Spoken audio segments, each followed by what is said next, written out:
Hello नमस्कार, मी माझ्या गोडताई आणि मैत्रिणींचं माझ्या यूट्यूब चॅनलमध्ये अगदी मनापासून स्वागत करते आणि आजच्या व्हिडिओला सुरुवात करते। मनापासून अगदी हृदयातून सर्व माझ्या यूट्यूब परिवाराला श्री स्वामी समर्थ। तर आजचा आपला व्हिडिओ असा आहे की आता लवकरच 21 जुलैला येत आहे गुरुपौर्णिमा। तर गुरुपौर्णिमेच्या दिवशी किंवा अगोदरच्या दिवशी तुम्ही या झाडाची ही एक गोष्ट तुम्हाला घरी आणून ठेवायची आहे आणि त्या दिवशी तो उपाय करायचा आहे। तर त्याविषयीची माहिती मी आजच्या या नवीन व्हिडिओमध्ये शेअर करणार आहे। तर कृपया व्हिडिओ कुठेही स्किप न करता शेवटपर्यंत नक्की बघा। तर बघा, 21 जुलै वार रविवारला आलेली आहे गुरुपौर्णिमा। तर आपण जर या गुरुपौर्णिमेच्या तिथीला काही उपाय केले आणि काही जर सेवा केल्या तर त्या उपायांचा आणि सेवेचा आपल्याला लाभ हा नक्कीच प्राप्त होतो। तर बरेचसे जण सेवेकरी स्वामी महाराजांची सेवा देखील करतात। आता कित्येक जणांनी सेवा देखील चालू केलेली आहे स्वामी महाराजांची। कोणी गुरुचरित्राचं पारायण करत असेल, कोणी स्वामी चरित्राचं पारायण करत असेल। तर आता ज्याच्या त्याच्या वेळेनुसार आपण जी ती सेवा करतो। तर प्रत्येक सेवेकरी हा आता कोणी तारक मंत्राची देखील सेवा चालू केलेली असेल। अनेक सेवेकरी सेवा करत आहे। खरं तर या सेवेमुळे आपल्याला उशिरानं का होईना पण सेवेचं फळ मात्र निश्चित भेटतं आणि कित्येक भक्ताला स्वामींनी खूप असं काही भरभरून दिलेलं आहे आणि स्वामी महाराजांचा आशीर्वाद कृपाछत्र आपल्यावरती कायम राहत असतं। या सेवेमुळे आपल्याला काही आयुष्यामध्ये बदल झालेले दिसून येतात। फक्त मनापासून सेवा करावी आणि श्रद्धा असावी आपली। तर त्यामुळे आपल्याला या गुरुपौर्णिमेच्या दिवशी अतिशय साधा आणि सोपा असा प्रभावशाली उपाय करायचा आहे की हा उपाय केल्यामुळे आपल्या आयुष्यातील सर्व प्रकारच्या अडचणी, दुःख, संकटे दूर होऊन जातील। तर प्रत्येकाची इच्छा असते की आपला मुलगा हा मोठा होऊन एखाद्या क्षेत्रामध्ये त्याने नोकरी करावी किंवा त्याची अभ्यासामध्ये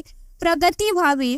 पण एखाद्या वेळेस आपण खूप कष्ट मेहनत करूनही म्हणावी तशी प्रगती काही होत नाही। तर अशा वेळी आपल्या घरामध्ये काही नजरबाधा किंवा पिढा नजरदोष आहे तर ती दूर व्हावी यासाठी किंवा आपल्या कोणत्याही आर्थिक समस्यासाठी, जसं की आपल्या घरामध्ये आपण जर खूप कष्ट मेहनत करूनही पैसा येत नसेल किंवा आलेला पैसा टिकत नसेल तर त्यासाठी हा तुम्ही उपाय करू शकता।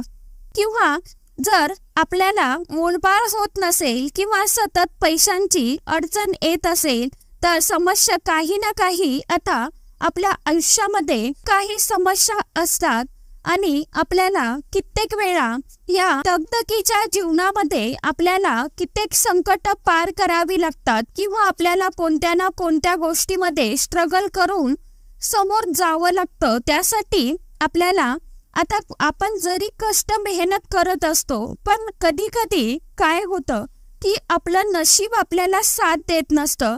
तर सोबतच आपल्याला कष्ट करायची आहेत, कर्म चांगली करायची आहेत आणि आपल्या नशिबाला कर्माची जोड म्हणून आपल्याला हे असे छोटे मोठे उपाय करायचे असतात। तर या समस्या दूर होण्यासाठी आपल्याला या गुरुपौर्णिमेच्या दिवशी एक अतिशय प्रभावशाली उपाय करायचा आहे। तर उपाय कशा पद्धतीने करायचा आहे याविषयीची माहिती मी आजच्या या नवीन व्हिडिओमध्ये शेअर करणार आहे। त्यामुळे व्हिडिओ कुठेही स्किप न करता शेवटपर्यंत नक्की बघा। चॅनलवरती जर तुम्ही हा व्हिडिओ नवीन बघत असाल तर नवनवीन माहितीपूर्ण व्हिडिओ बघण्यासाठी चॅनलला सबस्क्राइब करा आणि बेल आयकॉनलाही प्रेस करा। म्हणजे मी जेव्हा कधी नवीन व्हिडिओ अपलोड करेल तर त्याचं सर्वात अगोदर नोटिफिकेशन तुम्हाला येईल आणि तुमचा एकही व्हिडिओ मिस होणार नाही। तर पहा, आपल्या या हिंदू धर्मामध्ये काही झाडांना पण देवी देवता इतकंच महत्व आहे। तर ही झाडे अगदी देवास्वरूप मानली गेलेली आहे। तर या झाडांची पूजा करणं ही अतिशय महत्त्वाची मानली जात असते। जसं की आपण मागील व्हिडिओमध्ये पाहिलं होतं की तुळशीचं झाड, पिंपळाचं झाड, केळी, शमीपत्र, बेलपत्र आवळ्याचं झाड, वडाचं झाड यासारखी अनेक झाडं आहेत आणि वनस्पतींची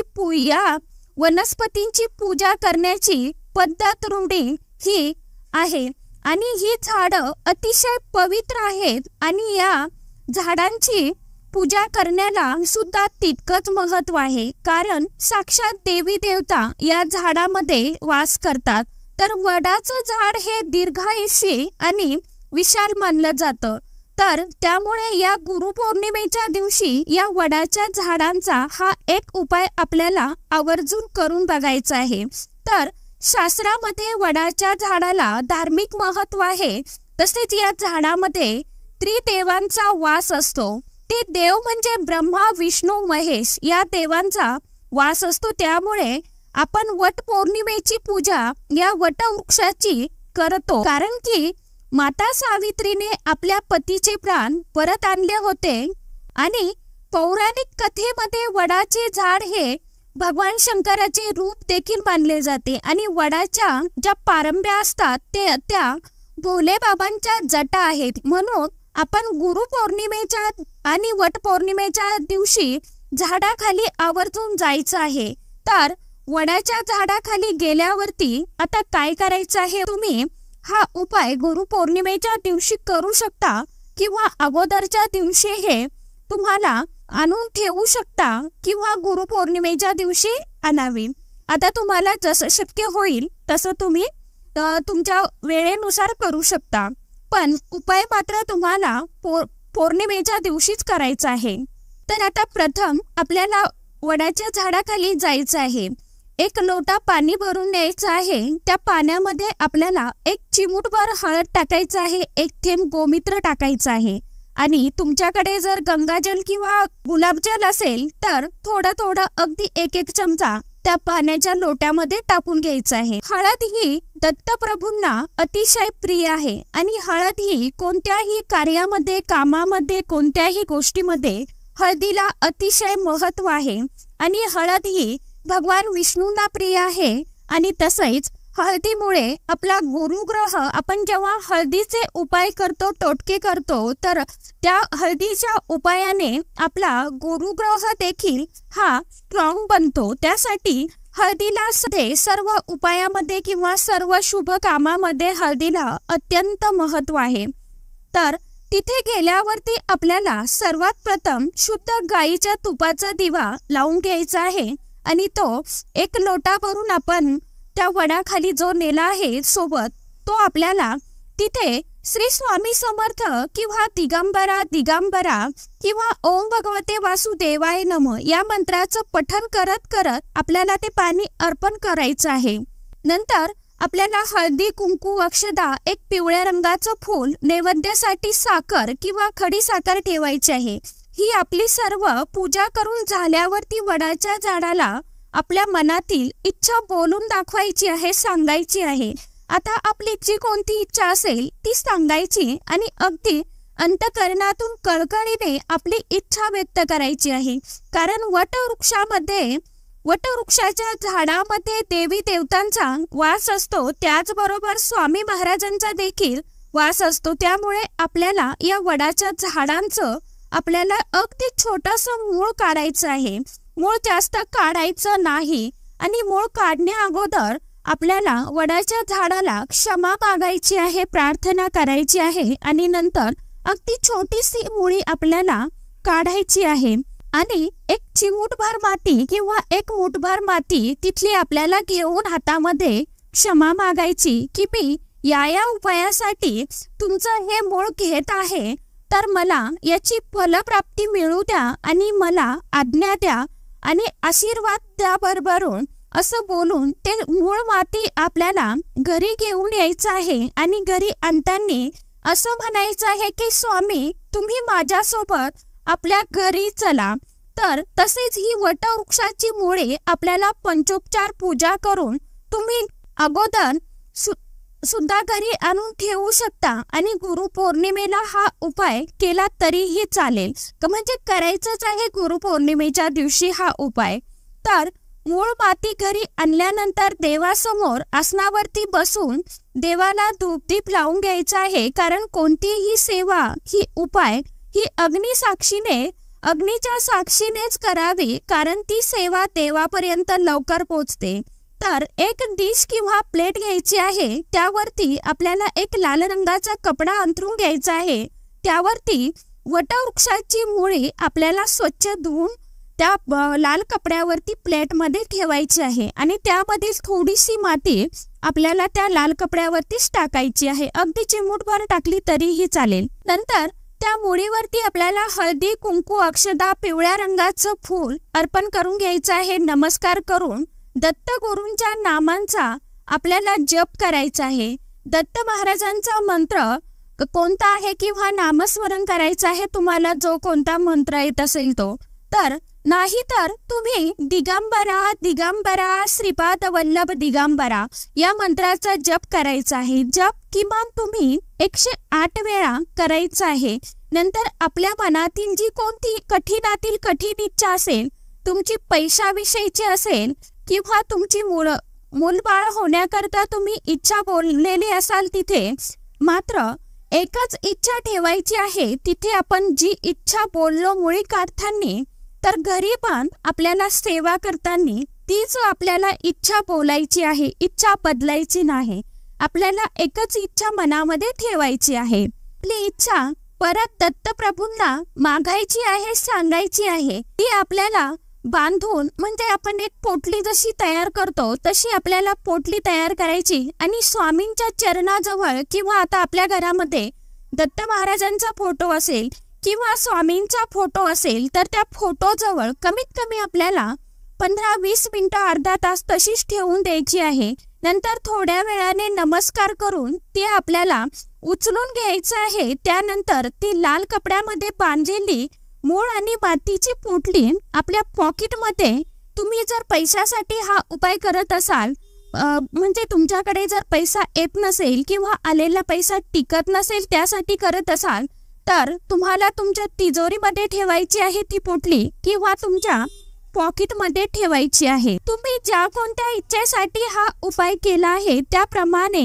तुम्ही ती मुळी तुमच्या जवळ ठेवावी। जसं की मूलबाळ होण्यासाठी केला असेल, तर तुम्हाला एखादं तावीज, आपण म्हणतो ना गळ्यामध्ये पेटी असते, त्या पेटीमध्ये पण तुम्ही ती मुळी टाकून एखाद्या सोनार मामाकडनं त्यामध्ये घालून तुम्ही पेटी किंवा तावीज तुम्ही तयार करून घेऊ शकता किंवा गळ्यामध्ये घालू शकता। किंवा पैशासाठी केला असेल तर तिजोरीमध्येही तुम्ही ती पोटली ठेवू शकता। यामुळे आपल्या घरामध्ये माता लक्ष्मी ही स्थिर स्वरूपामध्ये राहील आणि अखंड वास करेल। किंवा आपल्या ज्या काही पैशाविषयीच्या अडचणी असेल तर ती देखील नक्कीच हळूहळू दूर होईल। किंवा तुमची जर दुसरी कोणती इच्छा असेल, कुठलीही इच्छा असू द्या, फक्त आता मी तुम्हाला 2-3 उदाहरणं दिली, कारण व्हिडिओ खूप मोठा होतो सर्व सांगत बसलं तर। तुमच्या इच्छेनुसार आता तुम्हाला जसं गळ्यामध्ये धारण करायची असेल तर पेटीमध्ये किंवा पॉकेटमध्ये किंवा तिजोरीमध्ये तुम्ही ठेवू शकता। तुमची जशी समस्या असेल त्यानुसार तुम्हाला तुमच्या याने तुम्ही ठेवू शकता ती मुळी तुम्हाला कुठे ठेवायची आहे। त्यासाठी पण तुम्ही ही मुळी जवळ ठेवू शकता। उपाय अवश्य करून बघा, नक्कीच काही दिवसामध्ये तुम्हाला चांगले अनुभव येतील। आणि इथे एक सांगेन, उपाय केल्यास आता कोणाला रिझल्ट मिळेल, कोणाला थोडा वेळ लागेल, कारण आता मी जे तुम्हाला उपाय सांगते ते मी स्वतः फॉलो करते आणि तुम्हीही करा। नक्कीच काही दिवसानंतर का होईना आपल्याला त्या उपायाचा लाभ मिळतो। आता मी आधीच्याही आपल्या कित्येक व्हिडिओमध्ये शेअर केलेला आहे माझे, जेणेकरून जे मागचे व्हिडिओ आहेत ते तुम्ही बघा, तिच्यात मी सर्व सांगितलेलं आहे। तर त्या व्हिडिओ माझा खूप काळ गेला या उपायामध्ये, सेवेमध्ये। 1 वर्षाच्या नंतर, 1.5 वर्षाच्या नंतर माझ्या आयुष्यामध्ये कुठेतरी एक चांगला रस्ता मला मिळत गेला, मार्ग माझे मोकळे होत गेले। पण मी असा विचार कधीही केला नाही की मी एवढी सेवा करते, उपाय करते, मला तर काहीच फरक नाही, असं नाही। कधी कधी आपल्याला चांगलं मिळण्यासाठी थोडा वेळ जाऊ द्यावा लागतो। आपल्याला माहित असतं की हे आपल्यासाठी चांगलं आहे, परंतु देव आपल्याला आपल्यासाठी जे योग्य आहे तेच आपल्याला ते देव आपल्याला देत असतात। त्यासाठी माणसाने थोडा धीर ठेवावा, धैर्य ठेवावे आणि फक्त मनापासून सेवा करावी, भक्ती करावी आणि देवावर विश्वास ठेवून आपल्याला कोणताही उपाय करायचा आहे। 100% तुम्हाला रिझल्ट काही वेळाने का होईना येईलच। च्या व्हिडिओमध्ये इतकीच माहिती होती, कशी वाटली नक्की सांगा आणि व्हिडिओ आवडला तर व्हिडिओला लाईक करा। चॅनलवरती जर नवीन असाल तर चॅनलला सबस्क्राइब करा। परत भेटूया नवीन माहिती सोबत, नवीन व्हिडिओ सोबत। तोपर्यंत सर्व माझ्या YouTube परिवाराला श्री स्वामी समर्थ।